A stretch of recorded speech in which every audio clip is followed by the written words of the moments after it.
Hello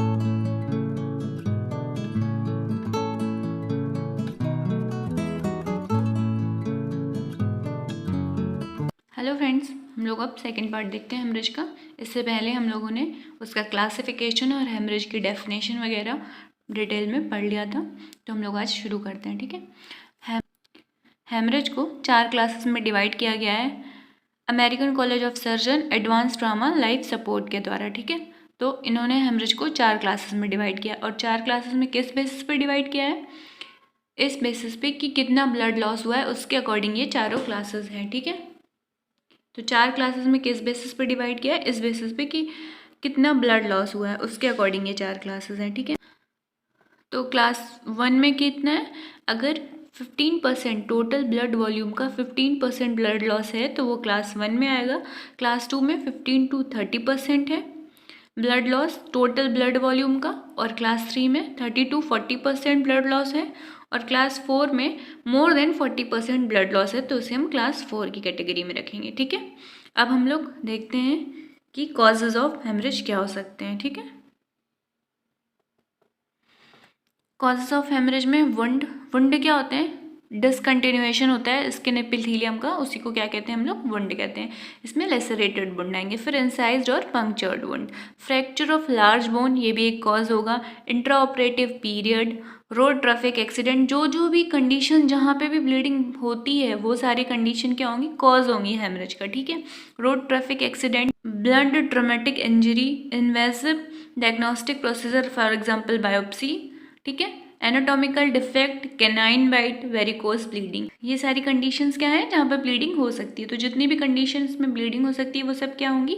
cause होंगी haemorrhage का। ठीक है, साइन और सिम्टम देखते हैं। तो अर्ली साइन और सिम्टम, और अगर सीवियर हेमरेज हो गया तो साइन और सिम्टम क्या क्या होंगे ये देखेंगे। तो अर्ली साइन, थोड़ा भी ब्लड लॉस होगा तो पेशेंट जो होगा वो रेस्टलेसनेस हो जाएगा, और एंजाइटी, कोल्डनेस, टेम्परेचर डाउन होगा उस पोर्शन का जहाँ से ब्लीडिंग हो रही है। ठीक है, पेलर यानी कि येलोनेस दिखाई देगी हमें, पेशेंट फील थर्स्टी। ठीक है, और पेशेंट को प्यास लगेगी।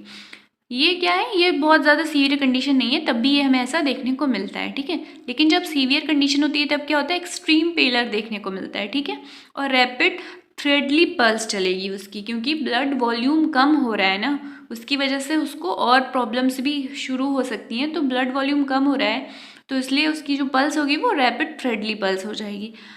चिल्ड सेंसेशन हो जाएगा। एयर हंगर, मतलब वो सांस नहीं ले पाएगा, क्योंकि ब्लड वॉल्यूम कम हो रहा है तो सारे न्यूट्रिशन और पूरी जो सीवियर सिस्टम है वो अफेक्ट हो रहा है, और उसकी वजह से पूरी बॉडी अफेक्ट हो रही है। ठीक है, air hunger, extreme thirst, BP decrease होगा मगर हार्ट रेट इंक्रीज हो जाएगी। ठीक है, बीपी डिक्रीज होगा मगर हार्ट रेट इंक्रीज हो जाएगी। ठीक है, हेमरेज की वजह से क्या क्या हो सकता है? इफेक्ट ऑफ हेमरेज देखते हैं।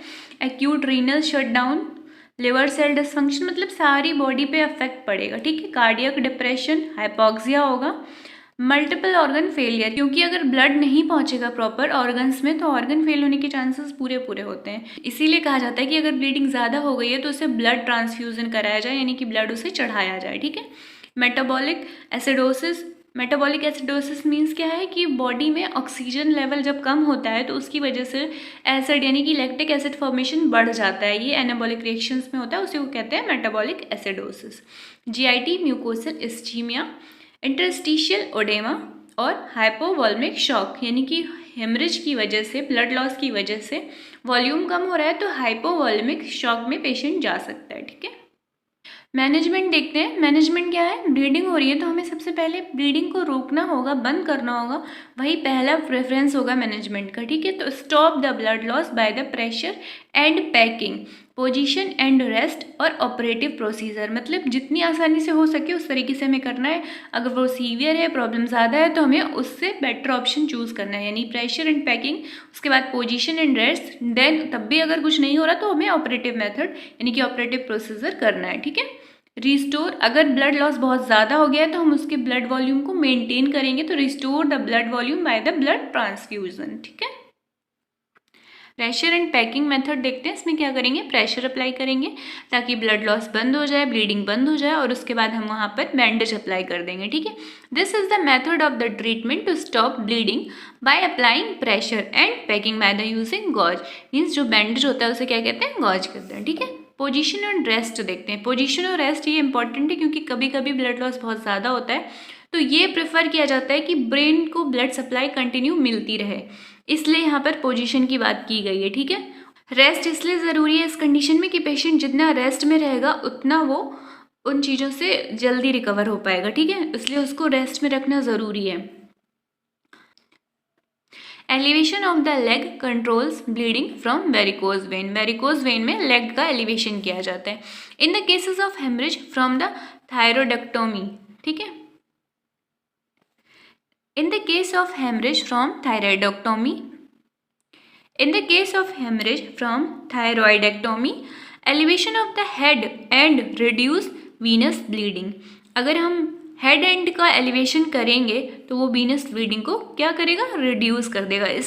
इस पोजीशन को क्या कहते हैं, एंटी थैंडलबर्ग पोजीशन कहते हैं। ठीक है, give analgesic and sedative to relieve. उसे एनाल्जेसिक और सेडेटिव देंगे ताकि उसे आराम हो जाए।